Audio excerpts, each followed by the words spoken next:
અનાજ દળવાનું, માથા ઉપર બેડા લઈને પાણી ભરવા, સિંચણિયા લઈને પાણી ભરવા જવાનું, પછી જે માલડોર હોય ગાયો ભેંસો વલોણા વલોવાના. હવે તો કેટલી સગવડતા આપી છે આપણને વિજ્ઞાને, કેટલી સગવડતા. 1 મહિનાનું કામ હોય 1 દિવસમાં પતી જાય. આપણે બધા ખેડૂતો ખેતી કરતા હોઈએ, પહેલા અનાજ પાકી જાય, ઘઉં બાજરી, તો મહિનાઓ સુધી સિંગ, મહિનાઓ સુધી ખડાવો હાલતા. અને અત્યારે તો 1 દિવસમાં પેલું આવે ને નાખી દે બહાર સીધું જ, અને તૈયાર થઈને ઘરમાં આવી જાય. કેટલો સમયનો બચાવ. વલોણે પહેલા છાછું વલોવતા, હવે તો પેલું મૂકી દેવાનું ને આ ચાપ પાડી અને આ થયું. પેલા વોશિંગ મશીનમાં આ કપડાં નાખ્યા અને સરસ મજાના ધોવાય તો જાય પણ હુકાઈ જાય. બોલો કેટલી સગવડતા અને કેટલો સમયનો બચાવ. અને છતાં અત્યારે તમે જોજો કે આપણે શું કે મારે સમય જ નથી, અત્યારે સમય નથી આપણી પાસે. પહેલાના સમયમાં જ્યારે પ્રસંગો કરતા, લગ્ન પ્રસંગથી માંડીને કેટલા દિવસ સુધી, અરે મહિનાઓ દિવસથી બધી બેનડીઓ માતાઓ ભેગી થાય ને પેલા પાપડ વળે ને દરણાઓ કરે ને પેલી મમરી બનાવે ને કેટલું કરતા. હવે તો બધું રૂપિયાથી જ થાય છે.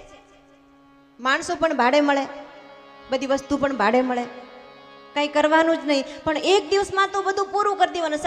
સવારમાં મંડપ મુહૂર્ત થઈ જાય, પછી બપોરના એની જે કંઈ વચ્ચે વિધિ આવતી ને હાંજના હસ્તમેળ આપણે હાલો વળાવ્યા, અને થોડાક દિવસમાં વળી પાછા પણ આવી જાય માતાજી પિયરમાં.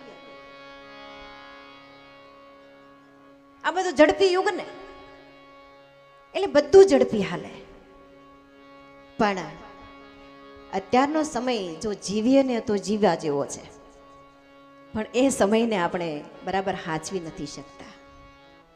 તો અહીં સખુબાઈ સુસંસ્કારી છે, સુશીલ છે, ભક્તિવાન છે, પણ એનો પરિવાર, એની સાસુ, એના સસરા, એનો પતિ આ સખુને બહુ ત્રાસ આપે.